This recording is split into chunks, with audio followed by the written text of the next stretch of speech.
Dameion Williams, aka Lord Bust Out, aka Mr. Play, chilling with Time and Effort Internet Magazine, dancer, b-boy, marathon like runner, artist, fitness instructor, motivational speaker, a man of many talents. Started practicing martial arts when I was about 6 years old. Originally started off with the style of Shotokan, which I was taught by like a neighbor. After that, branched off into Taekwondo, the discipline of Chundakwan. After that, moved on to Shirin-Juru. I've been teaching martial arts for I'll say maybe about 10+ years now. And recently, pretty much, I decided to found like my own style and begin teaching that this summer, promoting my own students.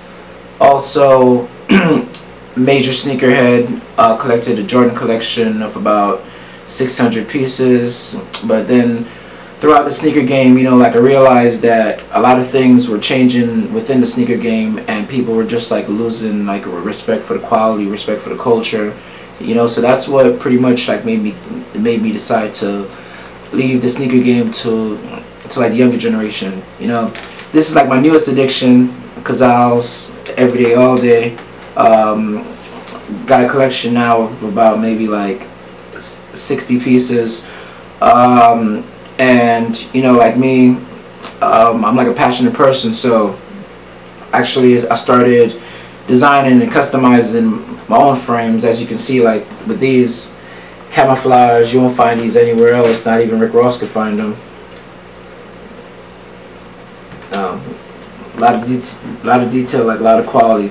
I'm all about giving back to my community. You know, like I believe that it takes like a village to like raise them like a child, and that's what inspires everything that I do. My most out-of-body experience is when I'm running New York City Marathon. I've ran a total of about I think like 8 or 9 New York City marathons already, and each time, like when I'm running the marathon, the feeling that overwhelms me is the feeling of, you know, there's more to life, you know. So me running the marathon is pretty much my way of the giving back and putting my body like through like the test. You know, I believe that pretty much I'm like one of a kind, and being one of a kind, you know, like that's like a blessing. Who or what inspired you to dance? You know, when it comes to dance, I would have to say that as far as hip-hop dance goes, the first people that actually stood out to me was Mr. Wiggles and was Crazy Legs. You know, I remember watching like a lot of vintage clips of them, and I was just like wow, like, you know what, yo, these guys are on point. As far as the dancehall game goes, I remember being younger, maybe back in like 1994, maybe 94, 93, something like that. And I remember I was studying modern dance, and while studying modern dance, we had these two guys in my class, like, and I believe that their names was like Michael and Gregory. So like Michael and Gregory, it's like every time when the old school Beanie Man like will come on, these guys would just like run into the circle, and they'll start like dancing like, and like it's like the world stopped when these two guys like dance.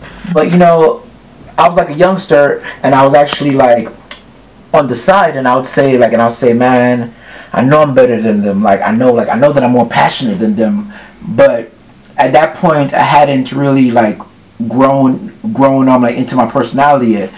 And you know, I was asked this question like before, and I remember saying that I remember the first time when I actually accepted my personality and who I am is one day I saw like Michael and Gregory actually like dancing in the circle.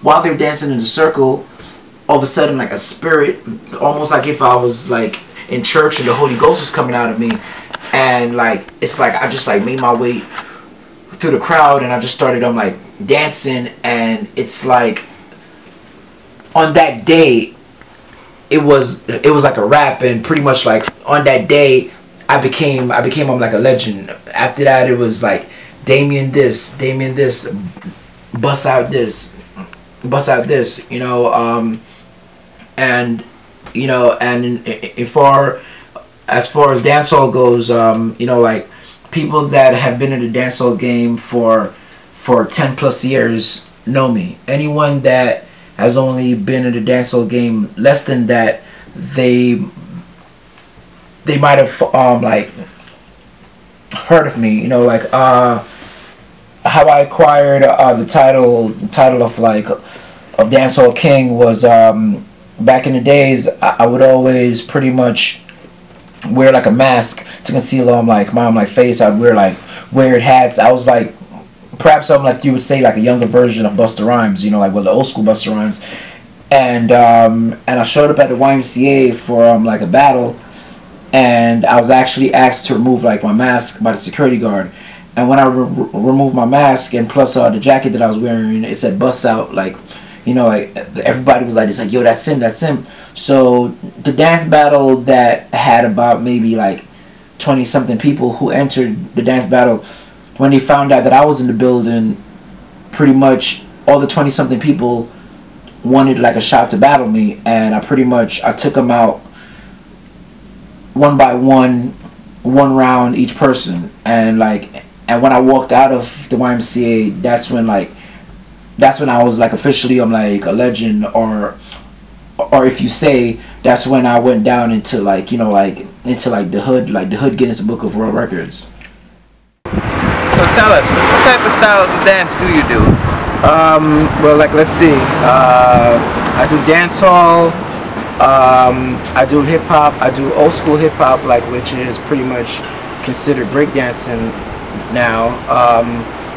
Also, I have like a background in modern and ballet. I'm actually a former student of LaGuardia High School, but don't really teach modern like, or ballet, like, or any of the classical forms of like dance. But what I do is, a lot of people often say that when they see me, whether it's on the dancehall floor or whether it's on the hip hop floor, they can tell that I've studied like a classical style of like dance, because I always take back and, you know, like, and pretty much I duplicate that into the present. I know that you teach in the dance studios, but I also know that you teach in the public school system. Did that require a degree? Well, actually, to teach in the public school system, it never required a degree. But as a dancer, I feel that, you know, that it's very important to have like a package. You know, like the package is, you have to have the skill, which is the art. You have to have like the look, which is the appearance, and you also have to have like the mental mindset, which is the education. You know, and that's what a lot of dancers, they fall like, I would say extremely short on, because, you know, like a lot of like dancers, they rely so much on the talent that when the talent is gone, they have like nothing else to fall back on.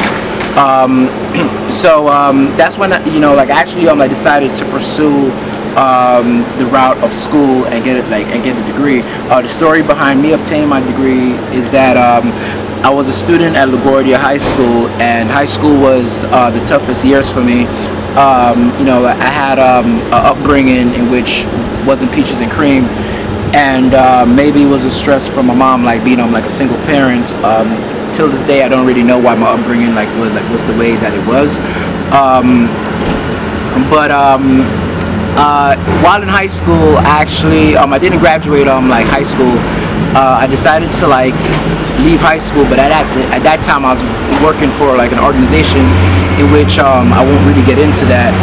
But I had the organization pretty much like type of documents saying that I have been out of school and taken on like GD course and things of that nature.